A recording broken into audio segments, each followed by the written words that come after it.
Welcome to Monday's Market Outlook here at Top Gun Options. Matthew Buckley, my call sign is Wiz, and I knew this day would come. I predicted it, that the Supreme Court would actually give Trump some love on his travel ban. Of course, you're not seeing it on MSNBC or CNN because it's another massive loss to the liberals and the Democrats. The chief executive officer, the commanding officer of this country, is allowed to set immigration bans. Jimmy Carter had it. Barack Obama had it. Not taking in refugees from 6 or 7 just extremely bad countries. You see what's going on in Sweden, in Europe.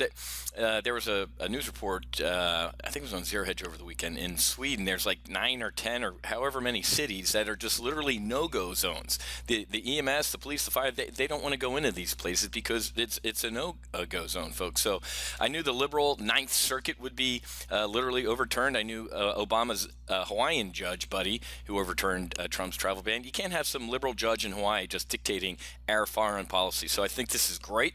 And finally, the court's going to wake up here. I also think it's great that there's a lot of rumors swirling that Justice Kennedy's going to retire. That dude needs to go. And I'm pretty sure Ginsburg is dead. And they're treating her like Weekend at Bernie's. They just kind of, wheel her around and make her nod her head or something like that. So Trump's going to end up getting to appoint 2 other justices. And I told you years ago that, what's his name, Harry Reid would rue the day. I think I actually used that terminology, rue the day that he invoked the nuclear option, because now the Republicans get through their Supreme Court nominees with 51 votes. So you're going to see the SCOTUS drift to the right here, folks, and I think that's a good thing, for this country. All right, enough about the politics of it. But remember, folks, politics is driving this market. If you don't think this is the Make America Great Again rally, then you're nuts, okay? So it is, as I've covered repeatedly, the pullbacks, the brief pullbacks that we've seen, the buy the freaking dips, the sell the State of the Union, the Obamacare repeal #1 fiasco, and then the Comey memo.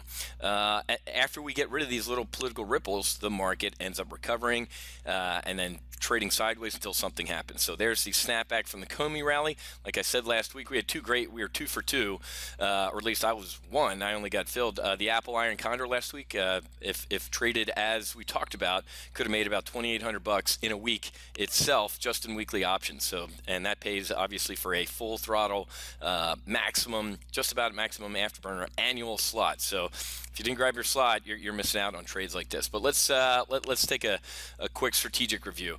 I'm going to keep hitting this because remember, the market only cares when it cares. So the next step on North Korea is what? I know Trump set out this ominous tweet last week about, well, at least China tried, kind of now we're going to take care of it. Don't know. He could still get China to try harder if what?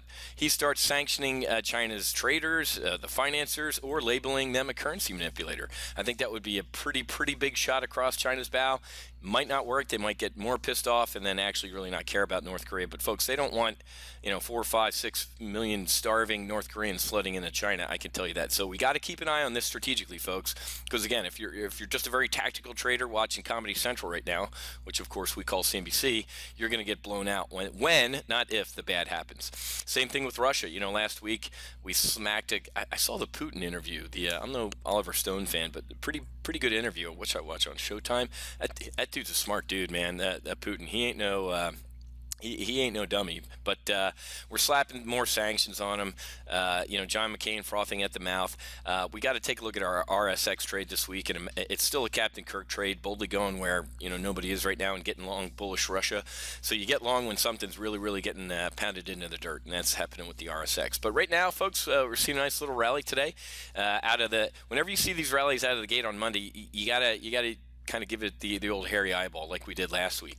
In our weekly options brief every Monday at 1, last Monday at 1, I said I would sell into this rip your face off rally, and we did. I didn't sell an SPX trade, but we did that Apple bear call spread and legged into an iron condor. So there's that rip your face off Monday. I said no way, sell into it, and that would have been great if you had placed an SPX bear call spread, and I know some of my members did. But led by the tech sector. So the tech wreck that happened a couple weeks ago on that Friday and that Monday, I called it. I said absolutely not, man. That's a momentum sell. Apple being down over 5% in a couple days is stupid cheap. Get an Apple, we did, and it looks like a lot of you guys have smiles on your faces because of that call. We got Yellen talking this week. We get some inflation numbers. We got some bad numbers this morning. The market was doing a little bit better. And then, you know, these core durable goods. And whenever you see the word core, it means X something. And in this case, it's X transportation items. So 777s, locomotives, all that big stuff. So that was a big miss. And so was the regular durable goods order. So not necessarily good macroeconomic data numbers, but we know that, folks.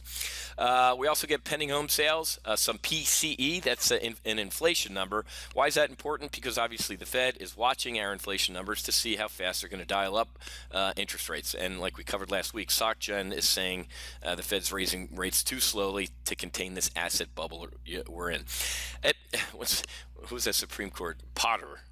Was his name, right? He said, you know, I can't define porn, but I know it when I see it. It's the same thing as an asset bubble. It's hard to define, but you know it when you see it. I think we're kind of in a bubble right now with equities. But where else are you going to go? You're going to stick your money in a Folgers can, stick it in the yard, stick it under your bed? That ain't going to happen. Personal income and personal spending, those are very, very important numbers to take a look at. Because remember, personal income, if it ain't going up, if these things aren't close together, if they're both not going up, hey, we're making more and we're spending more, that's a bad thing. When you see kind of a split in that, like what was his name, Marty Feldman from Young Frankenstein, with his eyeballs going in different directions, that's a bad thing. And we got a bunch of Fed lieutenants walking around this week talking into microphones. Fed stress test was good last week. The financials caught a little bit of a pop out of that, as predicted. Love our JP Morgan, Goldman Sachs positions. Oil is stabilized for now, but again, we only care when we care. And oil is a very emotional trade. It trades on hopes, fears, oversupply, undersupply. So we'll keep an eye on oil, keep an eye on the Fed, and it cracks me up. As soon as Trump got a little bit of a win on, and he said it all along, when when Obama's buddy, the Hawaiian dude, overruled it, or the libs in the Ninth Circuit, he said, I really don't care. Liberal judges, we're going to take it to Supreme Court. And Justice Ginsburg, the fact that she even is involved in any of this makes me want to vomit, because she should recuse herself. If you guys don't remember, it's because the liberal media is not showing it, and they should be showing it today. Everything she said as Trump was campaigning. She MF'd the hell out of Trump, which a sitting Supreme Court justice should never do. Anything relating to Trump, she should recuse herself from hearing that case. You think she will? No, because liberals don't do that. Conservatives do, and Republicans do, because we're good people. Jeff Sessions recruits them safe from the Russia stuff because he didn't even want the appearance of impropriety. Well, look at the last jackass attorney general, Loretta Lynch. She should be in jail. And then her racist predecessor, whatever the hell that guy's name was. So anyway, guys, we got weekly options in an hour. Our weekly options live trade brief is every Monday at 1 o'clock, so we're going to get in there. Probably going to take a look at a bull put spread on SPX, maybe another Apple trade with the techs on fire a little bit today. So looking forward to that. And like I said, a lot of good stuff going on here at Top Gun Options. Don't forget, we're going to have Options Weapons School session number 3 tomorrow night at 7 o'clock. And then we have our normal primary live trade brief tomorrow morning at 10 a.m. Okay, so a lot of good stuff going on. Very happy with where the model portfolios are performing. And we should be good to go. So have a great rest of your day. Happy hunting. Make sure you hedge. And I'll be back